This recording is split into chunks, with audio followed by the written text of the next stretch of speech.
One of the many hometown teams for U.S. Quidditch Cup 11 in Round Rock, Texas. The University of Texas, the Longhorns, came to play here. They are playing in the 16 seed. The Creighton Jays, which, by the way, if you caught our broadcast from the beginning, first of all, thank you. The Creighton Jays played against the RPI Darkmarks and eventually ended up eliminating them in a snitch range game. Texas ready to duke this one out to start it off. The Creighton Jays ready to roll here in a second. Texas a 1 seed in the pool play, and it looks like right off the jump they're ready to roll, and a score from Texas. 10-zip from the jump. The Longhorns already up there just off pure speed to the line.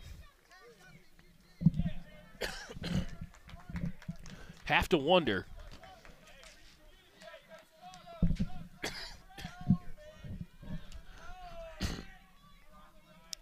what the Creighton Jays are going to do up front. They got a beat on Eddie Molina. This is their opportunity to score. It's Hernandez up top and a block at the mid-hoop, a shot on target, and now Texas out in transition. 1 chaser in front, 2 chasers up front, and another goal for the UT Longhorns. It makes it 20-0. Joey going to sub out here on the sideline. Nick going to make his first appearance here for the Texas Longhorns. Leading scorer for the UT Longhorns. Eddie Molina, the lead beater for them as well.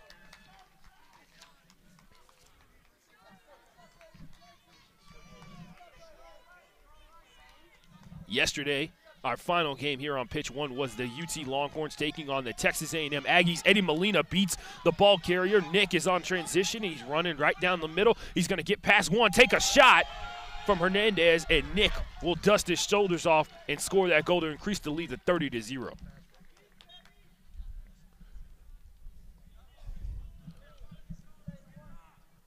UT, a number 1 seed in the college brackets after going 4-0.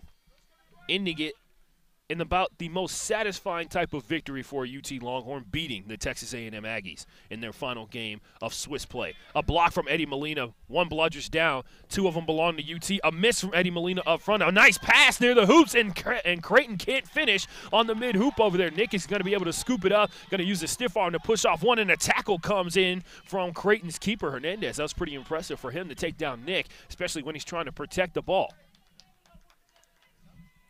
Creighton Blue Jays, one of the harder hitting teams in the college ranks out here. Saw that against the RPI Darkmarks. Once they got warmed up, they played pretty well. A shot across pitch and a finish behind the hoops. A sharp angle and a nice catch.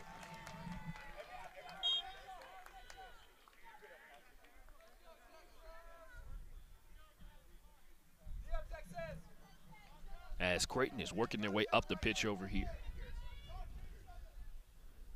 Couple of chasers right on top of each other. A lot of handoffs to create some misdirection. A beat is no good, deflected by UT's beater up there, number 7. And a shot off the mid-hoop is going to be blocked again. And that's Tate K, by the way, on that catch up top. And a missed beat from him into his own bench. It's going to roll off pitch, and UT's on a run. A pass to the left-hand side, and a goal score. That's Aiden Parsi. Came out there in the second half versus Texas A&M, performed pretty well.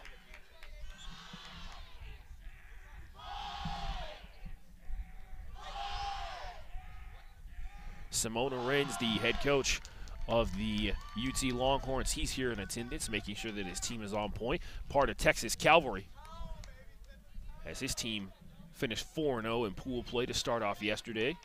They'll get 1 more game later on today.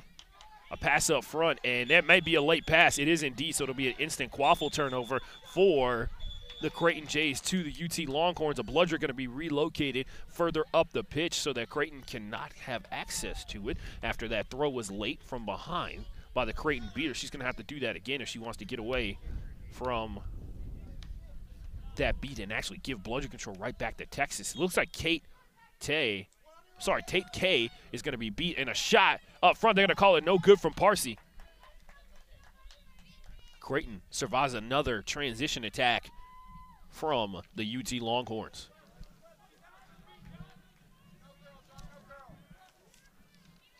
Pitch up front. Fast chasers down. Tate's down. Another beat from Creighton, a wide open lane. Will they finish, though? The physical nature of the UT Longhorns has got them another opportunity again. Another stop up front that was pretty impressive, and it looks like that's neck contact on Parsi. Parsi's going to pop back up.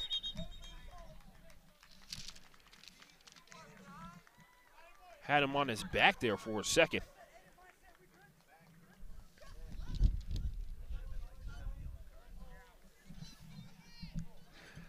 As there was a tackle here in front of the scorer's table inside the field of play. Parsi will send Garrett Ewing, the freshman who caught for the game winner against the RPI Dark Marks earlier in their game. Now Creighton on a run here, the Blue Jays, and Tate got an angle on him. Didn't take the throw, though. Instead, will wait to the next pass, which goes behind the hoops, and take that shot, come up with that one. That's a pretty good one. Now he's working on punching a hole through the Creighton defense here. He'll beat the keeper for the Creighton Jays. Texas coming up the pitch over here. Ball carrier number 41, John Anderson. Pass it over to the left-hand side. That's Nick Marino, who he's going to get the ball to. Looking to the right. He'll get it to Anderson. Anderson doesn't step forward where the pass is being thrown. Creighton will come up and have their transition attack stifled. John Anderson. And it's going to be a clear beat attempt. Tate K on the miss. And now all three Bludgers are down on the pitch, and a score from Texas as they attack the opposite side of where the Bludgers are loose from. Always a good angle to come from. Tate is going to get a beat. Tate K up front, number 7 for the UT Longhorns. Come up with a couple of key beats. One, stopping a transition attack from the Creighton Jays, and then on top of that, starting the madness up front that got all three Bludgers down on the pitch, and Bludger control back to the UT Longhorns. Creighton going to hang back with one Bludger. And that's going to be one reset. Gary Ewing is going to use that reset after the ball goes behind him. He's going to have to take his opportunity to attack, and he throws it right to Parsi. Parsi's got a beater in front, and now he's got an attack going. He takes a shot, and it is way off, too far up the hoops. John Anderson looking for a sub. He's not coming off the line. They're going to send in a couple of new players for the UT Longhorns. One in particular, Michael Johnston Jr., who actually played for played for the Boston Knight Riders during the summer because of an internship. Got a chance to hang out with some top-notch players.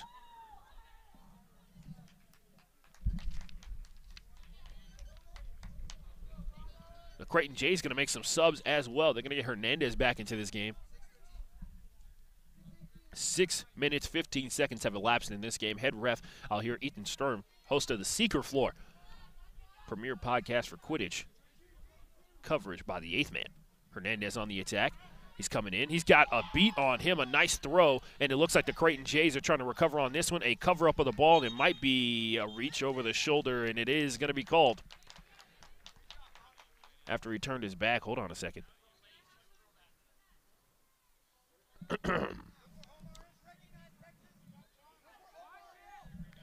Dylan Bottoms is going to be the guy who turned his back to Silverstein.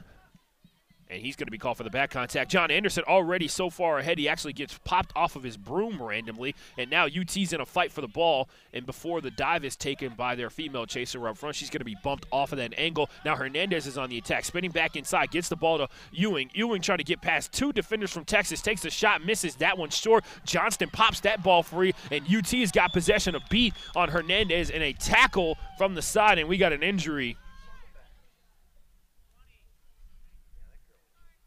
And it may have been because her arms are wrapped up in that tackle, she couldn't cushion the blow.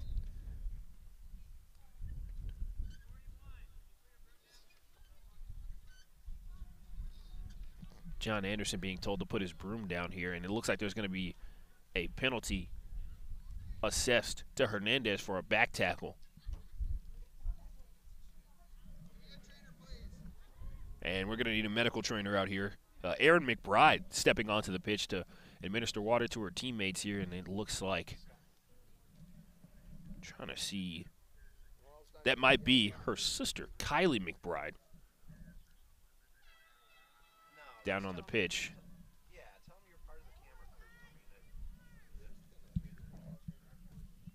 Tyler Trudeau of the Bosnian Bear Sharks, the goal ref here today, coming over to the scorer's table. Field manager already out there, and it looks like, if my number was correct before I saw that, Kylie's going to sit up.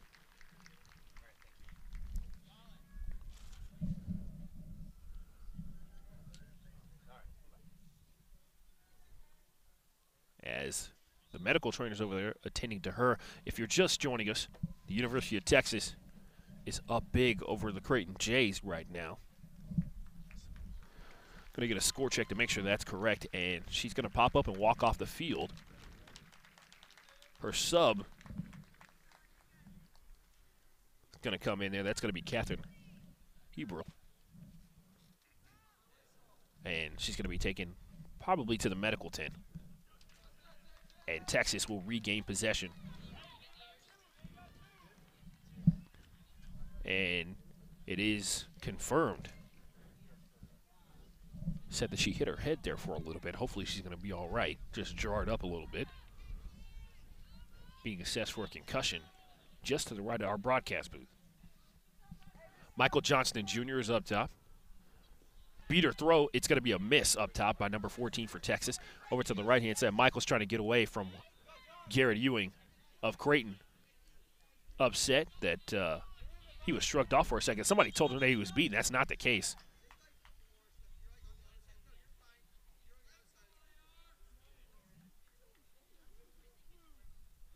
And Michael Johnston hooked around a screen. The question or not by UTSA. Quaffles from the Creighton J. It cuts left, and a nice pass behind the hoops to Anderson for the goal. Always nice to have a 6'3" keeper. Makes it hard to overthrow him. Michael Johnston with that lightning quick speed to get to the hoops immediately. Nobody stepped up after Hernandez got beat out here on the left-hand side. 11:03 elapsed in this game so far. Ben Gribben,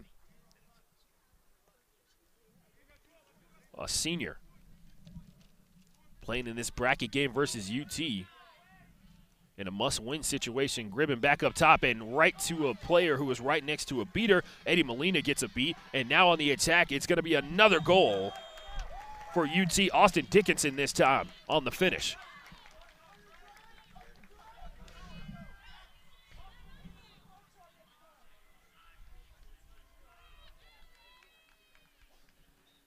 Coming into the game for the first time today, it's going to be Paul Enriquez. Sorry. Looking at the wrong portion of my roster. That was Paul Enriquez, the junior chaser for Creighton, coming into this one. Just a couple of minutes, Paul Enriquez looking for a pass. He's going to get a fake handoff to Gribben, the senior, coming around the left-hand side. He's going to drive in. It looks like Gribben is trying to get a run behind the hoops, but guess what? He's going to be beat right before, and Creighton is going to get the ball poked free, now picked up and score. Oh, man, they're going to call it no good. They're going to say he was beat before. Wow. Talk about timely on that one. That was so close by the Creighton Jays. That was Adam Hanna almost coming up with that goal for the Creighton Jays here. Austin Dickinson bringing the ball up the pitch. He's got a couple of other chasers out there with him as well. Andres Garza out there on the left-hand side. Beaters out there for UT. That's Kaylee Marshall. Wonder if she's got any relation to Cody Marshall. Behind the hoop, it's going to be stripped out of the hands of John Anderson, the keeper. Austin Dickinson has it up top. He's going to ward backwards on the beaters. He's going to retreat into the backcourt, which means he's used his one reset.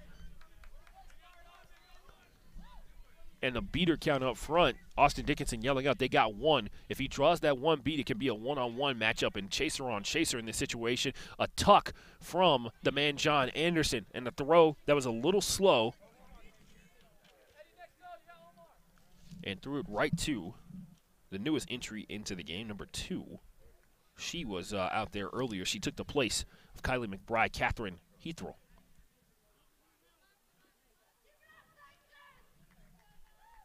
UT has had yet another stellar season.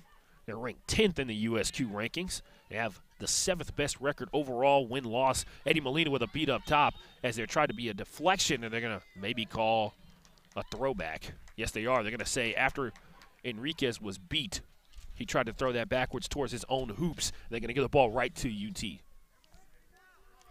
UT 19-5 on the season. Playing at Alamo Cup, Bruins on the Brazos. And Dickinson with a dunk and a finish.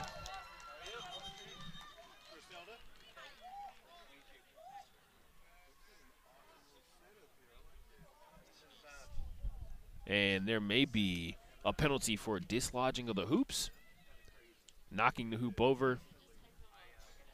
The hoop is still up, but the actual physical hoop itself was knocked over. Don't think that falls within the realm of dislodging the hoops, but the stoppage of play.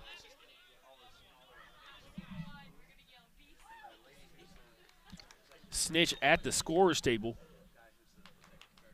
Eddie Molina does have a bludger. Looking for a target here. Joey's going to re-enter the game. Molina's going to sub out. And Creighton is going to take their time getting up the pitch, wait to see what they got matchup-wise.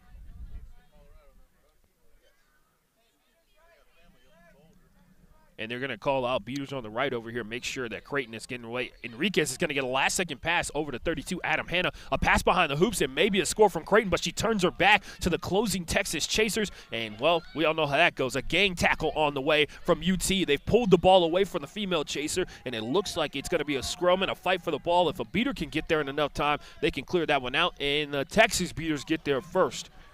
Good defensive effort from Cullen Friday. He was the guy who not only made that tackle behind the hoops, but also separated and pulled it away from the female chaser. Joey's going to fake the pass up top. Enriquez is going to try and jump the route. Gets it back over to Cullen Friday, who's the new keeper into the game.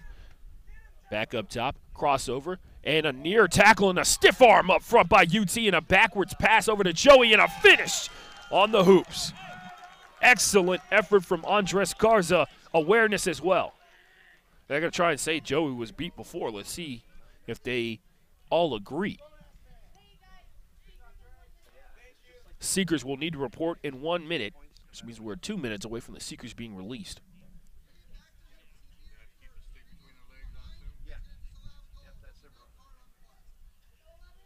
There is going to be a disallowed goal for a beater penalty that's going to be back the hoop, so the goal will not count from Joey, but Andres Garza's stiff arm definitely still going to count in my mind.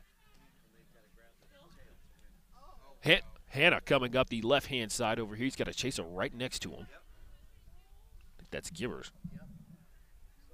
That's Bailey Braun up front. Now on the drive, it looks like he's going to get beat on the shoulder, and he threw it forward, and they're going to give the turnover to UT. And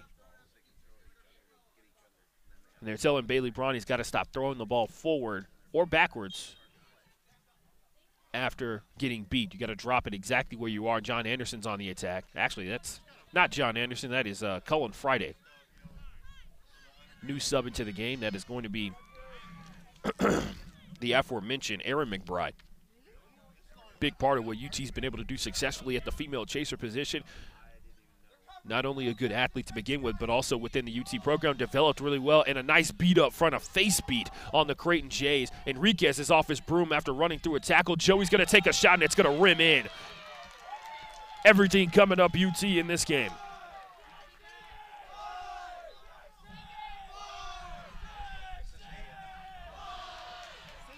Seeker has to report for UT. And it looks like it's going to be Seeker for UT is going to be number 23, David Huber. And a mutual, the balls are going to hit each other. The two bludgers collide midair and explode in opposite directions. Joey's got a possession here. Nobody's going to try and fight him on that one. He's got the ball tucked, and they're going to take their time to get a sub coming in for UT. He has to advance the ball slightly, so you're going to see him walk it forward ever so slowly. John Anderson going to be out there. Also, interesting beater situation. They're calling something out from the sideline. Jocelyn Whistler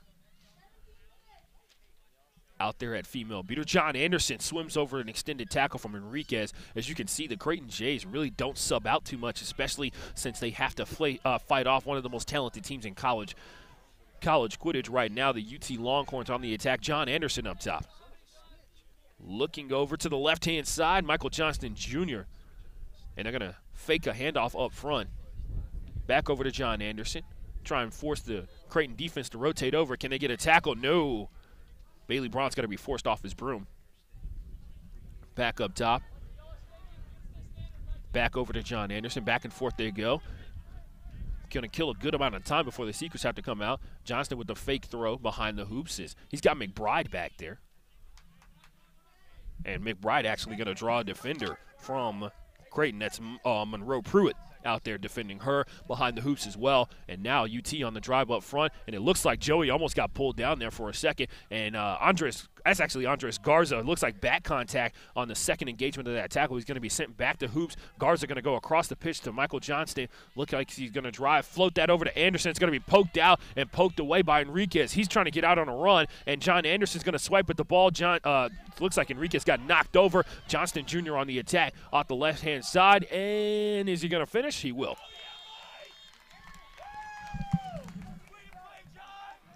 Michael Johnston Jr. for the finish, and UT's lead extends out. Huber out there at seeker, trying to get around a rather big snitch. Going to see a lot of power moves coming from the snitch this time. Seen a couple of speedy guys out there as well, and you're going to see speedy seeker start to come out there as they're going to have to overcome quite a lot. And got to be careful when you're the larger snitch. You know you're throwing the seeker to the ground. Another good defensive play from UT, by the way. Deflected shot. Michael Johnston had that go off his shoulder. Huber's going to have to be careful. Well, the snitch is going to have to be careful about Huber. When he rolls down to the ground, he can roll towards where the snitch is, and Huber almost comes up with it as the snitch turns his back to him. And Creighton is actually going for the pull, by the way. A little disappointing to see that. I'd like to see them try and play a little defense to see if they can get back into this one. And, oh, hold on a second. They're going to say that Adam Hanna's off broom. He tried to catch with his other hand. Adam Hanna is going to be off broom and be sent back to hoops. And UT looks like they're going to have a run. John Anderson is going to be on the attack up front. It looks like they're going to beat Huber, and the ball's going to roll back right to Creighton's side. That's good luck for them. They got bludgeon control up front. The snitch is down on one knee, so he'll have 3 seconds to recover once he's ready. You're going to see Garrett Ewing go back to hoops here. Back over to Michael Johnston Jr. on the left-hand side. He's rotating around the pitch. Johnson coming around here, and UT being instructed to let Creighton pull. Tiebreakers do not matter. Huber almost coming up with it as UT fans enthralled over there on the right-hand side. They got the snitch right in front of them. A nice beat on Adam Hanna. Too bad he's a seeker. I'm sorry, too bad he's a keeper and cannot be beat within the keeper zone. And it looks like Creighton is going to get, well, Garrett Ewing is trying to come up with it as well. Garrett is going to rotate around the hips of the snitch as he's turning around. Huber is going to get beat and sent back to hoops. Garrett Ewing going to get another shot at some solo time with the snitch here. Grab one arm. He's got a hand on his shoulder, so as soon as he tries to drive in, he's going to be flipped over. And is Tate K going to be allowed to keep his beat is the question. He's going to get his bludger back. That beat will not count. They're going to give the ball to Kylie McBride after an illegal dive in front of a player's legs. Kylie McBride, let's see what she does here. Probably going to turn around and get the ball to Anderson. She will. She'll get it over to Dickinson, actually, Austin Dickinson, sorry. Dickinson, a city in Texas. Home of the Dickinson Gators, pretty good high school team. And it looks like Huber, Joey's got it. The snitch turned his back to engage Garrett Ewing. Joey did not go down to the ground. He was simply knocked off balance, and that's going to be a clean catch. No beater held for the snitch on that one. The catch is good, and the University of Texas Longhorns are on to round 2 of the college bracket. One step closer to U.S. Quidditch Cup 11 college championship. The Creighton Jays are eliminated. And Xavier Imperial, Ben Gribben just played their final games as Creighton Jays as they are seniors this year. Congratulations to them on their time spent with the team, and hopefully they'll continue on their careers. UT will move on to the next round of play. Nick already in his warm-ups, ready to go. And that next potential opponent for UT yet to be decided. They will play potential to play a couple of different players, a couple of different opponents. These two teams that we're talking about here, well, these 4 teams, Arizona State, Texas State, all finishing undefeated in Swiss play, and all are #1 seeds. And UT, the #1 seed out of Pool B, if I am correct. Hold on a second here. Make sure I get that correct information to you. They are indeed, they are the champions of Bracket 1. They played against Creighton. They will either play the number 16 seed Virginia, who came into this game ranked the #1 seed after Swiss play, or they will play the University of Miami in a 16-17 game. The winner of that matchup will face off against UT. Thank you for joining us here one more time. The University of Texas victorious over the Creighton Jays. Creighton eliminated from the U.S. Quidditch Cup 11